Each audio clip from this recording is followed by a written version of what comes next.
စွမ်းစာနေကတော့အောင်မြေဆုံးချိန်မှာအမားတွေကျူးလွန်မိခဲ့လို့အခုလိုမျိုးဖြစ်ပျက်တွေနဲ့ကြုံတွေ့ခဲ့တဲ့သူပါဒါပြင်မှာတော့ကျမရေမကောင်းတဲ့အတွက်အရင်လိုမျိုးပြန်မကနိုင်တော့တဲ့အတွက်ဇက်မှန်ဆိုရင်လေတချင်းဆိုတော့ပဲလုံနိုင်ပါတော့တယ်သူ့လက်အောက်ငယ်သားတွေမင်းသားငယ်လေးတွေကိုသာကပ်ပြထားမှုတချို့ကလည်းမကြည့်ချင်းဖြစ်လာခဲ့တာပါဒါပေမဲ့လည်းမင်းသားတွေအပြိုင်ဆိုင်အောင်မြင်နေတဲ့ချိန်မှာပဲစွမ်းကိုလည်းအရင်လိုမျိုးအောင်မြင်စေခြင်းခဲ့ကြတာပါစွမ်းစာနေကတော့ခြေထောက်မကောင်းတဲ့အတွက်ပြန်ကနိုင်ဖို့ဆိုတာလုံးဝမသေးကြတော့ပါဘူးဒါပြင်မှာတော့ပကိုးပွဲပြီးရင်လည်းသူ့အနေနဲ့ပွဲကဖို့ကိုနားထောင်မှာပါအချိန်တစ်ခုကြာမှသာဇက်ကဖို့ကတော့စဉ်းစားသွားမှာဖြစ်တယ်လို့သိရပါတယ်စွမ်းချမရဲ့အခြေအနေကောင်းတဲ့ချိန်မှာတော့ဖို့ချစ်ကလည်းအမြဲတမ်းလက်တွဲခေါ်ပေးခဲ့တဲ့သူပါပကိုးပြားပွဲဆိုရင်လည်းလက်တွဲခေါ်ပြီးသလိုစွမ်းအကူညီလူတိုင်းကိုလည်းအကူညီပေးတတ်တဲ့သူပါပကိုးဖျားပွဲကြီးကတော့အရန်ကိုခဏလာသလိုစက်သမားတွေကလည်းနာမည်ကြီးတွေဖြစ်လို့အခဲထားကြကလက်မှတ်တွေအလူရဝယ်ပြီးကြည့်ရှုအားပေးနေကြတဲ့သူတွေပါပွဲရုံနဲ့ယုံဖြစ်တာမို့ဗမင်းသားကိုအားပေးမလဲဆိုတဲ့ရွေးချယ်မှုမျိုးတော့ပြုလုပ်ရပါတယ်ဖို့ချေစွမ်းရည်မိုးနဲ့စွမ်းတို့ကတော့ဇက်ရုံတစ်ခုထဲမှာစုပြီးတော့ကပြဖြောပြမှာပါ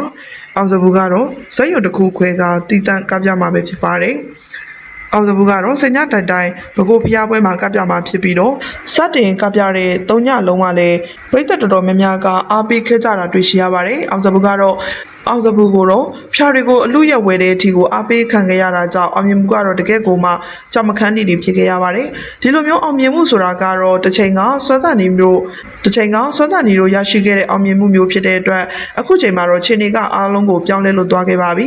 ဒါပေမဲ့လည်းစွမ်းကိုချစ်ကြတဲ့ပရိသတ်တွေကတော့သူတို့တက်နိုင်တဲ့လောက်အားပေးကြအောင်မယ်ဆိုပြီးတော့ပရိသတ်တယောက်ကတော့ယခုလိုမျိုးရင်ဖွင့်လာခဲ့ပါတယ်ကိုကျော်လွန်ပြီးပကိုးဖျားပွဲမှာဆယ်ညတတိုင်ကပြဖြိုပြေးသွားမဲ့အောင်စဘူးရဲ့နောက်ွယ်ကကြောင်းရင်းကတော့ဇသပင်ကိုချစ်မြတ်နိုးတဲ့ပရိသတ်တွေအားလုံးသိကြမယ်လို့ထင်ပါတယ်မြန်မာနိုင်ငံမှာအကြီးကျယ်ဆုံးနဲ့အစီကားဆုံးအနုပညာရှင်တိုင်းကပြဖြိုပြေးခဲ့တဲ့ပွဲကြီးကတော့တမိုင်းဝင်ပကိုးရွှေမော်တော်ဖျားပွဲကြီးပဲဖြစ်ပါတယ်ဒီပွဲကြီးမှာဆိုရင်တော့တာမန်ပုံစံမျိုးမဟုတ်ဘဲနဲ့တာမန်ဇက်ကုန်တစ်ခုတည်းမဟုတ်ပါဘူးမြန်မာနိုင်ငံမှာရှိတဲ့တစ်နှစ်ပတ်လုံးကပြဖြိုပြေးကြတဲ့ဇက်အဖွဲ့ပေါင်းရှာနဲ့ချီတဲ့ထဲကမှတကယ့်ကိုမှနုပညာအရေးသွေးနဲ့ပြေဝတဲ့ပရိသတ်တွေခိုင်မာရရှိထားတဲ့ဒိဋ္ဌိကျဲဇက်ဖွဲ့တွေကသာခြေချခွင့်အောင်မြင်မှုရရှိတဲ့နေရာတစ်ခုလည်းဖြစ်ပါတယ်ဒီလိုမျိုးကပြခွင့်ရတဲ့ဆိုတဲ့ကတော့ဒီဇက်သပင်ပွဲစီတွေကနေမြန်မာပြည်ရဲ့ထိပ်တန်းစည်ရင်းဝင်သွားပြီဆိုတာကိုတော့သိတာထင်ရှားခဲ့ကြပါတယ်